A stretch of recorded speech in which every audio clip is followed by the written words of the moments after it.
bless you wherever you're listening from, wherever you're watching us from. It's a privilege to share with you the Word of God. Today we're going to share the Word of God from the book of Judges. And in Judges, we shall read from chapter 2, verse 6, and we shall read the verses from 6 onwards there. And we see what God has for us. Our title today is Restoring God's Purposes in Your Generation.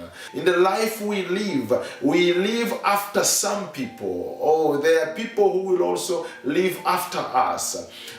Somebody somewhere was there before we came to live. And so restoring God's purposes in our generation, or you can personalize it and say in your generation. We're going to read from Judges chapter 2 verse 6, and it reads, "And when Joshua had left the people go, the children of Israel went every man into his inheritance to possess the land. And the people served the Lord all the days of Joshua and all the days of the elders that outlived Joshua, who had seen all the great works of the Lord that he did for Israel." Yeah, there is a generation we are talking about here in the scripture, the generation of Joshua, the generation of that great leader that you would rarely find, especially in our generation now. Joshua lived a life that was really interesting. As a leader, he challenges us leaders. You know, he is such a leader of his kind. And the Bible is saying that when Joshua had led the people into the promised land, he led them go, the children of Israel went every man into his inheritance to possess the land. For those of you who read the Bible, I think you understand what I'm talking about. Joshua comes after Moses. Moses was assigned the task of leading the children of Israel from Egypt. You may as well know that the children of Israel were in captivity. They were slaves in Egypt. And God had their cry. I will not go so much into that, but God had their cry. They prayed to God. They cried to God. And God sent them a messenger. God sent them a helper. He met with Moses and told him, go to Egypt and confront the Pharaoh, the king who was enslaving the children of Israel. Go and tell him to let my people go. Moses leads the children of Israel from Egypt and up to a certain place. Moses died and the leadership role was given to Joshua. God replaced Moses by appointing Joshua, by calling Joshua to continue the work that Moses had started, to lead the children of Israel to the promised land. So that's where Joshua comes in. And Joshua comes in to accomplish the work that God had started with Moses. So the Bible is telling us that Joshua leads the children of Israel to the promised land. And when he had led them to that place, the children of Israel went every man into his inheritance to possess the land. They had waited for years and years and years to come to this, to see this promise unfolding. They saw a miracle in their eyes. They saw a promise unfolding and they went into the promised land. The Bible is saying that every man into his inheritance to possess the land. They possessed the land that the Bible talks about that flows with milk and honey. A beautiful land, a great land that we know of. You know, these people had never owned. As you may know, slaves will never own anything. They were slaves in Egypt. They owned nothing. Everything belonged to their masters. But here they are coming to a place where they are inheriting, where they are possessing. It's theirs. And the people served the Lord all the days of Joshua and all the days of the elders that outlived Joshua. People served the Lord. They loved the Lord. They enjoyed fellowship with God. They enjoyed going to church. They enjoyed praising God. They enjoyed prayer. They enjoyed fasting. They enjoyed serving community. They enjoyed living in the purposes of God. They enjoyed to live by the values of God. They enjoyed to obey the commandments of God.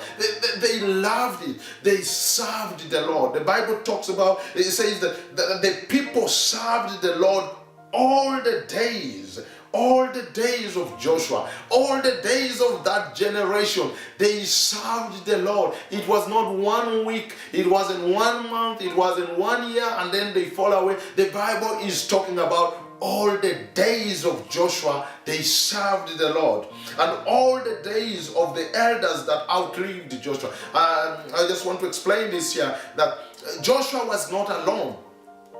Many people were with Joshua in his generation. So they served the Lord in Joshua's generation and also in the generation of the people that were with Joshua.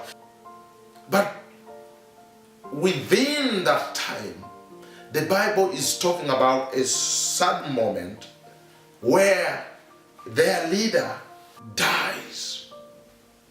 And Joshua the son of Nun, the servant of the Lord, died, being 110 years old. And they buried him in the border of his inheritance in Timnath-Heres, in the mount of Ephraim, on the north side of the hill Gash. And also all that generation were gathered unto their fathers. In other words, all that generation died.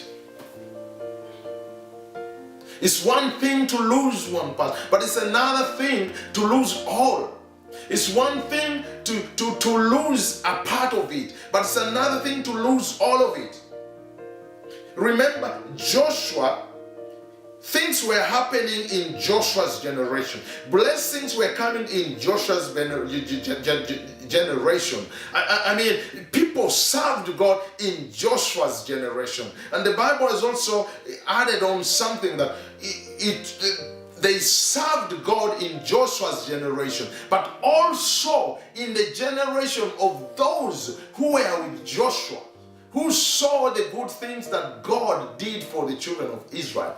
So it was not just in Joshua's generation. So when Joshua died, the children of Israel were shaken a little bit. But when the whole generation that told of those, was speaking of those stories, the generation that had evidence of what God had done, the generation that had reason to serve God, all passed away. When all of it was wiped away, death kind of introduces a threat of a surrender. It introduces end of something. It causes doubt in these people. Why? It creates questions in the children of Israel. Why has this happened? It's a moment of sorrow. It's a moment where things come to an end. It's a moment where hope fades away, and it's like you will never see anything better again. The Bible speaks of something significant here that I want to introduce you to. And there rose another generation after them. It's not about a generation being wiped away. It's not about, Joshua dying. It's not about the people who served God with Joshua, wiping away. It's not about all that generation, but it's about another generation. There rose another generation after them. So it doesn't matter how many years you live. It doesn't matter which generation you live in. There will be another generation. There will come another generation. But one other significant thing about this new generation that rose after them is